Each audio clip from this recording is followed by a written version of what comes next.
Hello dear students, very good morning all of you. आपण तुमचा इयत्ता 9वीचा भूमितीतील मूलभूत संबोध हा धडा पाहत आहे. पाठाच्या नावाप्रमाणेच आपण भूमितीतील खूप बेसिक कॉन्सेप्ट्स या पाठामध्ये शिकलो आहोत. आता आजचे हे शेवटचे व्हिडिओ लेक्चर असणार आहे. यामध्ये प्रमेय किंवा सिद्धता ही दोन पद्धतीने करता येते, एक प्रत्यक्ष आणि एक अप्रत्यक्ष. प्रत्यक्ष आणि अप्रत्यक्ष पद्धतीने आपण कोणतीही सिद्धता करू शकतो. जी पहिली लिहिली आहे ती प्रत्यक्ष पद्धतीने आहे, जी दुसरी सिद्धता आहे ही मात्र अप्रत्यक्ष पद्धतीने आहे. आपण दोन्ही प्रकार पाहणार आहोत. याआधी तुम्ही सिद्धता किंवा प्रमेय हा प्रकार अभ्यासलेला नाही, तुमच्यासाठी असणारा नवीन भाग आहे. यामध्ये प्रमेय पक्ष, सिद्धता, साध्य म्हणजे काय हे आपण पाहिले आहे. आता आपण ते कशा पद्धतीने सिद्ध केले जाते किंवा तर्कशुद्ध पद्धतीने त्याची मांडणी कशा पद्धतीने केली जाते हे पाहणार आहोत. पहा, प्रमेय काय आहे? दोन रेषा एकमेकींना छेदल्यास होणारे परस्पर विरुद्ध कोन समान मापाचे असतात. जर दोन रेषा असतील आणि त्या परस्परांना विरुद्ध छेदत असतील तर दोन कोन तयार होणार आहेत आणि ते तयार होणारे दोन कोन हे समान मापाचे असणार आहेत. हे आपल्याला येथे दाखवायचे आहे. प्रत्यक्ष पद्धतीने केला जाणारा हे सिद्धता असणार आहे. इथे पक्ष काय आहे पहा, रेषा AB व CD परस्परांना O या बिंदूमध्ये छेदत आहेत. इथे आपण आकृती विचारात घेऊया. बघा, रेषा AB आणि रेषा CD या दोन रेषा आहेत, एकमेकींना छेदत आहेत. कुठे? तर बिंदू O मध्ये छेदत आहेत, तुम्ही पाहू शकता. मग रेषा ABC आणि रेषा COD O मध्ये येतोय कारण O या बिंदूमध्ये ती रेषा छेदत आहे. बघा, AOB आणि रेषा COD अशा दोन रेषा आपण येथे पाहिल्या आहेत. इथे दोन कोनही तयार होत आहेत, तुम्ही आकृतीमध्ये पहा. आता आपल्याला सिद्धता करायची आहे. सिद्धता कशी करणार? तर कोन AOC, बघा हा कोन आहे, अधिक कोन BOC. कोन विचारात घ्या, AOC आणि कोन BOC हे दोन्ही कोन बरोबर 180 अंश, कारण ती रेषीय कोनांची जोडी आहे. इयत्ता 8वीमध्ये तुम्ही हा भाग शिकला आहात. याला आपण विधान 2 म्हणूया. आणि याच्याच बरोबर विरुद्ध बाजूस असणारे कोन म्हणजेच काय? तर कोन BOC आणि कोन BOD, हा कोन आणि हा कोन या दोन्ही कोनांच्या मापांची बेरीज ही 180 अंश असणार आहे, कारण हे दोनही कोन देखील रेषीय जोडीतील कोन आहेत. याला आपण विधान 2 असे म्हणूया. आता आपण काय म्हणू शकतो? तर कोन AOC अधिक कोन BOC बरोबर कोन BOC अधिक कोन BOD. ठीक आहे, दोनही कोनांच्या जोड्या ह्या बरोबर आपण म्हणू शकतो. का? तर दोनही कोनांच्या मापांची बेरीज हे 180 अंश आहे.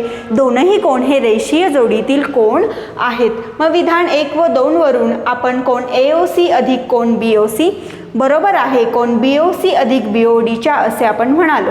आता कोन AOC बरोबर कोन BOD म्हणालो आणि कोन BOCचा लोप झाला. त्याचप्रमाणे BOC आणि AOD साठी ही सिद्धता करता येईल. तुम्हाला आत्ता या धड्यामध्ये कोणतेही प्रमेय सिद्ध करण्यासाठी येणार नाही, परंतु प्रमेयामध्ये कोणकोणते भाग असतात, प्रमेय म्हणजे काय, सिद्धता कशा प्रकारे केली जाते हे समजण्यासाठी इथे तुम्हाला हे दोन सिद्धांत दिले आहेत किंवा दोन सिद्धता दिल्या आहेत. ही झाली प्रत्यक्ष सिद्धता. आता आपण वळणार आहोत अप्रत्यक्ष सिद्धताकडे. इथे काय असणार आहे? तर जे सशर्त विधान असणार आहे, म्हणजे जर आणि तर या स्वरूपात जे विधान आपण लिहितो त्या विधानाला सशर्त विधान असे म्हटले जाते. यामध्ये आपण त्यामध्ये असणाऱ्या विधानात जर आणि तर म्हणजे त्याचा उत्तरार्ध आणि पूर्वार्ध हा आपण अज्युम करणार आहोत, आपण मानणार आहोत आणि त्यानंतर याची सिद्धता करणार आहोत. इथे प्रमेय लिहिणार नाही, इथे विधान येणार, कारण प्रमेय हे सिद्ध केलेले असते, विधान सिद्ध केलेले नसते. प्रमेय आपण तेव्हाच म्हणणार आहोत जेव्हा आपण प्रत्यक्ष पद्धतीने ते सोडवणार आहोत, जेव्हा आपण विधान लिहिणार आहोत. याला आपण प्रमेयाचा व्यत्यास असं म्हणणार आहोत. व्यत्यासामध्ये काय होणार आहे? जर तो पूर्वार्ध आणि उत्तरार्ध यांचा एक्सचेंज होणार आहे, यांची अदलाबदली होणार आहे. सशर्त विधानामध्ये असणारा पूर्वार्ध इकडे व्यत्यासामध्ये उत्तरार्ध असेल व उत्तरार्ध पूर्वार्ध होईल, अशा पद्धतीने तिथे पूर्वार्ध आणि उत्तरार्धाची अदलाबदली होणार आहे. बघा, विधान आहे 2पेक्षा मोठी असणारी मूळ संख्या विषम असते. हे विधान आपल्याला सिद्ध करायचे आहे, पण याची सिद्धता आपण डिरेक्टली करू शकत नाही. अप्रत्यक्ष पद्धतीने आपण सिद्धता करणार आहोत. म्हणजेच पहा, सशर्त विधान आहे जर p 2पेक्षा मोठी संख्या असेल तर p ही विषम संख्या असते. बरोबर. आता 2पेक्षा कोणतीही मोठी संख्या, मग काहीही मानण्यापेक्षा आपण p ही संख्या मानू. p हे एक चल असणार आहे. तुम्ही चल म्हणजे काय शिकला आहात. पहा, p ही 2पेक्षा मोठी मूळ संख्या म्हणजेच p चे 1 व p असे 2 विभाजक असणार आहेत. मग साध्य काय करणार आपण, तर आपण उलटं मानणार आहोत की p ही विषम संख्या आहे असं साध्य आहे. मग सिद्धता आपण कशी करणार, तर p ही विषम संख्या नाही असे आपण मानूया. ठीक आहे. सिद्धता करण्यासाठी जे साध्य दिलं आहे त्याच्या बरोबर उलट आपण मानणार आहोत. साध्य काय आहे, तर p ही विषम संख्या आहे. मग सिद्धता आपण काय म्हणणार, तर p ही विषम संख्या नाही असे आपण मानूया. ठीक आहे. इथे आहे असं म्हटलं आहे म्हणून त्याच्या अपोजिट नाही आपण म्हणतोय, म्हणजेच p ही समसंख्या आहे. आता तुम्हाला माहिती आहे की नैसर्गिक संख्येचे 2 भाग पडतात, एक समसंख्या आणि एक विषम संख्या. आता जर p ही विषम संख्या नाही तर ती समसंख्या असणार आहे, म्हणजेच 2 हा p चा विभाजक आहे. पण p 2पेक्षा मोठी मूळ संख्या आहे असं आपल्याला पक्षामध्ये दिलं आहे की p ही 2पेक्षा मोठी संख्या आहे. म्हणजेच काय, तर p चे p व 1 हे 2 विभाजक आहेत. 1 आणि p हे p चे विभाजक आहेत. याला आपण विधान 2 म्हणूया. मग विधान 1 व विधान 2 वरून पक्षाची विसंगती तुम्हाला दिसते आहे, म्हणून मानलेले विधान असत्य आहे. मग p ही विषम संख्या नाही हे विधान जर असत्य आहे तर सत्य विधान काय असणार आहे, तर p ही विषम संख्या आहे. अशा पद्धतीने p ही 2पेक्षा मोठी असणारी मूळ संख्या विषम असते हे आपण सिद्ध केले आहे. बघा, इथे विधान 1 व 2 वरून पक्षाची विसंगती येत आहे. म्हणजेच काय, तर विधान 1 आणि विधान 2 हे वेगवेगळे येते, मिसमॅच होत आहे, म्हणून मानलेले विधान असत्य आहे. विधान असत्य आहे म्हणजेच काय, तर 2 हा p चा विभाजक. 2 ही p ही संख्या विषम संख्या आहे असे आपण इथे म्हणणार आहोत. अशा पद्धतीने प्रत्यक्ष आणि अप्रत्यक्ष पद्धती अशा 2 पद्धतीने आपल्याला सिद्धता करता येते. त्या 2ही सिद्धता आपण या व्हिडिओ लेक्चरमध्ये पाहिल्या आहेत. आता आपण सराव संच 1.3 कडे वळणार आहोत. अतिशय सोपा सराव संच आहे. हे 2 प्रमेय तुम्ही ह्या 2 सिद्धता तुम्ही तुमच्या वहीमध्ये नोट डाऊन करून घ्या, म्हणजे आपण सराव संचाकडे वळूया.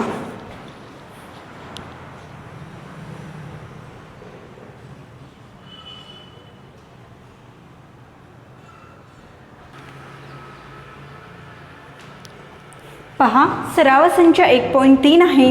प्रश्न क्रमांक 1 आहे, विधान जर व तर या रूपात लिहा. म्हणजेच काय, तर सशर्त विधान आपल्याला लिहायचं आहे. जे विधान जर व तर या रूपात लिहिता येते त्याला सशर्त विधान असे म्हटले जाते.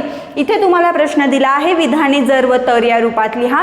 प्रश्न असाही येऊ शकतो की विधाने सशर्त रूपात लिहा, म्हणजे जर व तर या रूपामध्ये विधाने आपल्याला लिहायची आहेत. यामध्ये असणारे पहिले विधान आहे, समांतरभुज चौकोनाचे सम्मुख कोन हे एकरूप असतात. आता आपल्याला हे जर आणि तर रूपात लिहायचं आहे. कसे लिहिणार पहा, जर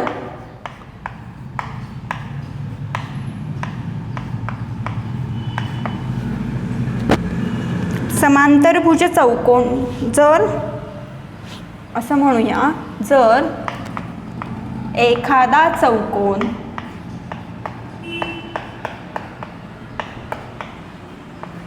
समांतरभुज असेल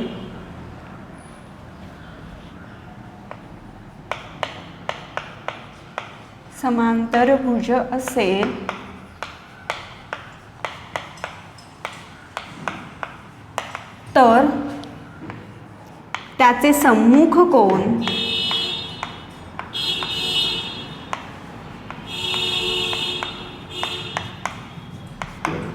एकरूप असतात.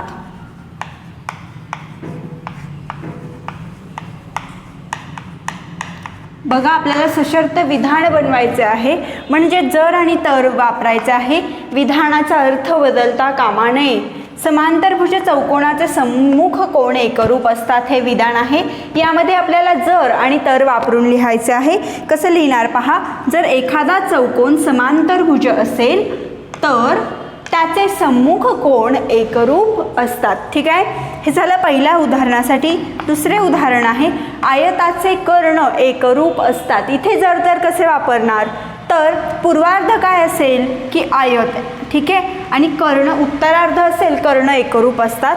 मग आपण लिहूया, जर एखादा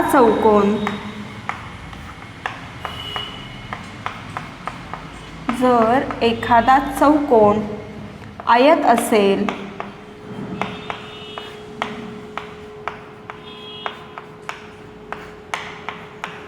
तर आता उत्तरार्ध काय असेल, त्याचे कर्ण एकरूप असतात. तर त्याचे कर्ण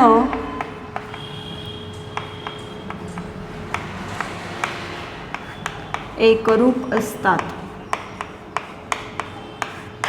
ओके, बघा इथे आयत हा पूर्वार्ध असणार आहे आणि कर्ण एकरूप असतात हा उत्तरार्ध असणार आहे.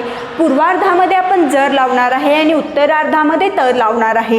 पूर्वार्ध काय लिहिणार, जर एखादा चौकोन आयत असेल तर उत्तरार्धाचे विधान आहे कर्ण एकरूप असतात. मग तर त्याचे कर्ण एकरूप असतात. मग विधान आपण जर तर लावून लिहिले, जर एखादा चौकोन आयत असेल तर त्याचे कर्ण एकरूप असतात. पुढील विधानाचे डिरेक्टली मी जर तर रूपात सांगते. जर एखादा त्रिकोण समद्विभुज असेल तर त्या त्रिकोणाचा शिरोबिंदू पायाच्या मध्यबिंदू यांना जोडणारा रेषाखंड पायाला लंब असतो. हे प्रश्न पहिल्यामधील तिसरे विधान असणार आहे. अशा प्रकारे प्रश्न पहिला आपण पाहिला आहे. इथे आपल्याला जर तर विधानामध्ये लिहायचे आहे. इथे जर तर जोडत असताना आधी विधानाचा पूर्वार्ध आणि उत्तरार्ध लक्षात घ्या. पूर्वार्धामध्ये तुम्ही जर जोडणार आहात आणि उत्तरार्धामध्ये तुम्ही तर जोडणार आहात. जर तर जोडताना विधानाचा जो काही अर्थ आहे तो बदलता कामा नये. हा आहे प्रश्न क्रमांक 1. तिसऱ्या यामधील तिसऱ्या उदाहरणाचे जर तर होईल. जर एखादा त्रिकोण समद्विभुज असेल तर त्या त्रिकोणाचा शिरोबिंदू व पायाचा मध्यबिंदू यांना जोडणारा रेषाखंड पायाला लंब असतो. ठीक आहे, प्रश्न दुसऱ्याकडे वळणार आहोत.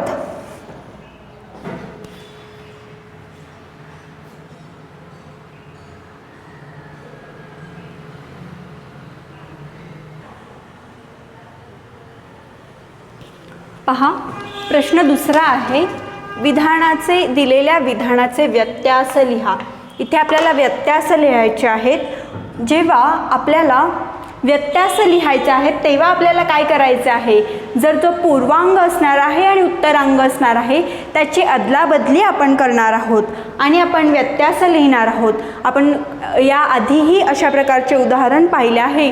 व्यत्यास लिहिताना जो पूर्वांग असणार आहे तो उत्तरांग आपण लिहिणार आहोत आणि उत्तरांग पूर्वांगमध्ये लिहिणार आहोत. म्हणजे जर नंतर या विधानाचा उत्तरांग आपण लिहिणार आहोत आणि तर नंतर या विधानाचा पूर्वांग आपण लिहिणार आहोत. कशा पद्धतीने उदाहरण शिफ्ट होईल ते आपण पाहूया. बघा, उदाहरण आहे, दोन समांतर रेषा व त्यांची छेदिका दिली असता होणारे व्युत्क्रम कोण एकरूप असतात. इथे आपल्याला जर आणि तर वापरायचं आहे.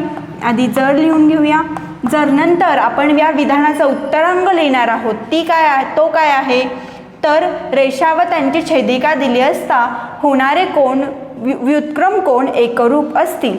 मग ते आपण कसं लिहिणार पहा. जर दोन रेषा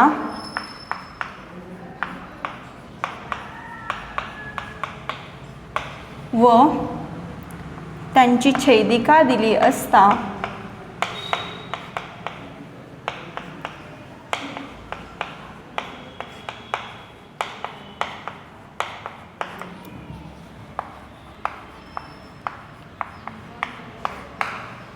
होणारे व्युत्क्रम कोण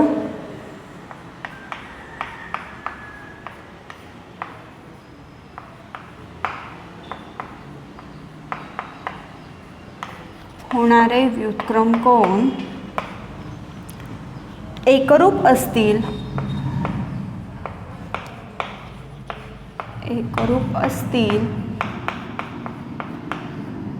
बघा हा उत्तरार्ध लिहिला आहे आपण. जर नंतर उत्तरार्ध काय होता, रेषा व त्यांची छेदिका दिली असता होणारे व्युत्क्रम कोण एकरूप असतात.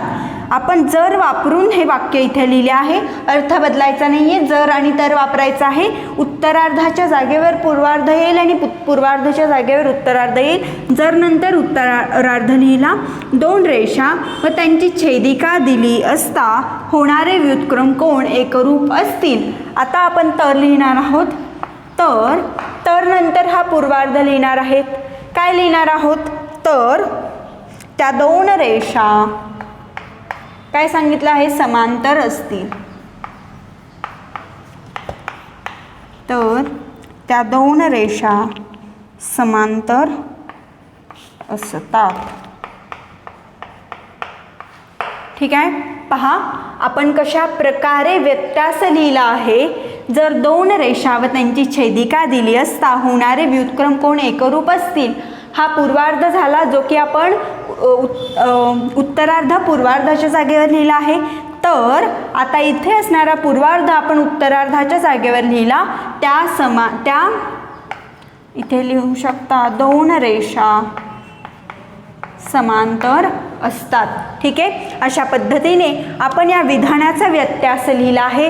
विधान होते, दोन समांतर रेषा व त्यांची छेदिका दिली असता होणारे व्युत्क्रम कोण एकरूप असतात.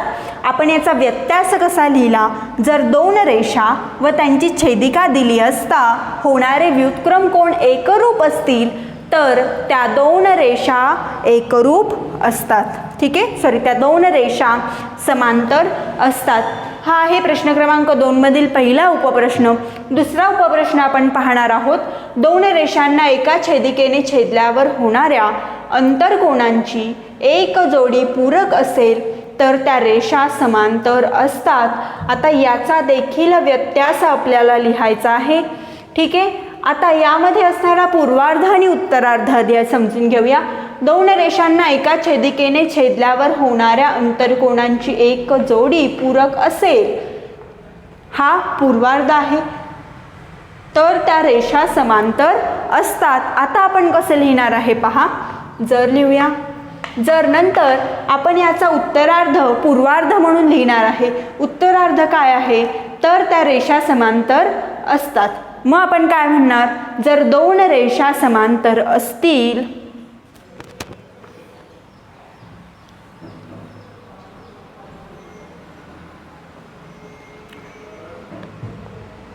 किंवा आपण असे म्हणूया डिरेक्टली की सोपं की दोन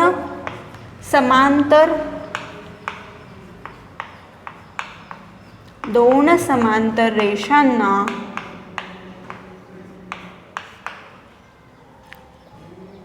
एका छेदिकेने छेदले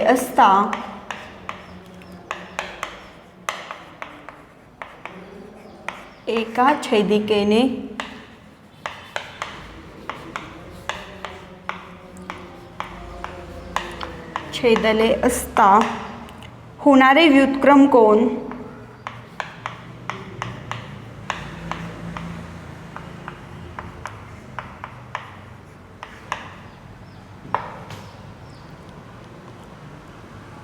छेदले असता होणाऱ्या आंतरकोनांची जोडी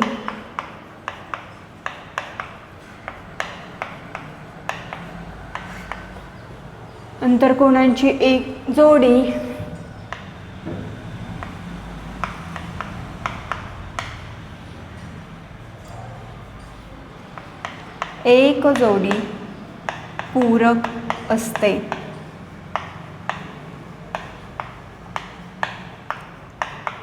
अगदी सोप्या पद्धतीने आपण लिहिलं आहे. बघा इथे जर तर वापरलं नाही, आपण व्यत्यास लिहितो आहे. दोन समांतर रेषांना एका छेदिकेने छेदले असता होणाऱ्या अंतरकोनांची एक जोडी पूरक असते. इथे आपण जो उत्तरार्ध होता तो पूर्वार्ध म्हणून लिहिला आहे आणि पूर्वार्ध उत्तरार्ध म्हणून लिहिला आहे. कसा ते पहा. रेषा समांतर असतात, हा उत्तरार्ध आहे तो पूर्वार्ध लिहिला. दोन समांतर रेषांना, आता जो पूर्वार्ध आहे तो उत्तरार्धात लिहिला. एका छेदिकेने छेदले असता होणाऱ्या अंतरकोनांची एक जोडी पूरक असते. अशा प्रकारे आपण या विधानाचा व्यत्यास लिहिला आहे. विधान होते दोन रेषांना एका छेदिकेने छेदल्यावर होणाऱ्या अंतरकोनांची एक जोडी पूरक असेल तर त्या रेषा समांतर असतात. याचा व्यत्यास आपण लिहिला. दोन समांतर रेषांना एका छेदिकेने छेदले असता होणाऱ्या अंतरकोनांची एक जोडी पूरक असते. पुढे बघा, आयताचे कर्ण एकरूप असतात या सराव संचामधील किंबहुना या धड्यातील शेवटचा प्रश्न आहे. आयताचे कर्ण एकरूप असतात.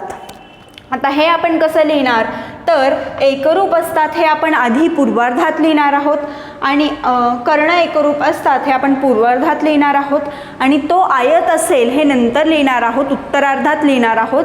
बघा, जर एखाद्या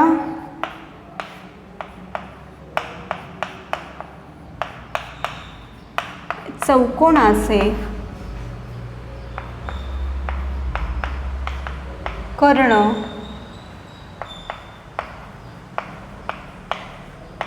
एकरूप असतील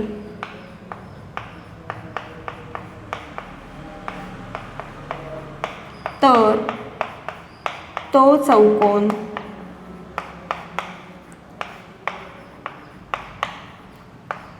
आयत असतो. हा झाला या विधानाचा व्यत्यास. जर एखाद्या चौकोनाचे कर्ण एकरूप असतील तर तो चौकोन आयत असतो. लक्षात घ्या, आयताचे कर्ण एकरूप असतात हे विधान आहे. या विधानामधील उत्तरार्ध काय ते आधी लक्षात घेणार आहोत. तर कर्ण एकरूप असतात आणि आयताचे हा पूर्वार्ध आहे. मग आधी आपण उत्तरार्ध लिहिणार आहोत कारण आपण व्यत्यास लिहितो आहे. इथे व्यत्यास लिहिताना आपण उत्तरार्ध व पूर्वार्ध किंवा उत्तरांग आणि पूर्वांग यांची अदलाबदली करतो. जर एखाद्या चौकोनाचे कर्ण एकरूप असतील तर आपल्याला आता आयत लिहायचा आहे, तर तो चौकोन आयत असतो. अशा पद्धतीने आज आपण सराव संच 1.3 पूर्ण केला आहे आणि इथे आपला धडा देखील पूर्ण झाला. भूमितीतील मूलभूत संबोध इयत्ता 10वीसाठी हा धडा म्हणजे बेस आहे. या पाठामध्ये खूप महत्त्वाच्या कॉन्सेप्ट्स आपण शिकलो आहोत. हे लेक्चर आणि याच्या आधीचे व्हिडिओ लेक्चर पुन्हा पहा. आज आपण सराव संच 1.3 सोडवला. त्याचबरोबर प्रत्यक्ष आणि अप्रत्यक्ष या दोन पद्धतीने सिद्धता कशी केली जाते हे आपण पाहिले. प्रत्यक्ष पद्धतीने जे आपल्याला प्रमेय दिले असेल त्याचे पक्ष सिद्धता आपण लिहितो आणि प्रमेय सिद्ध करतो.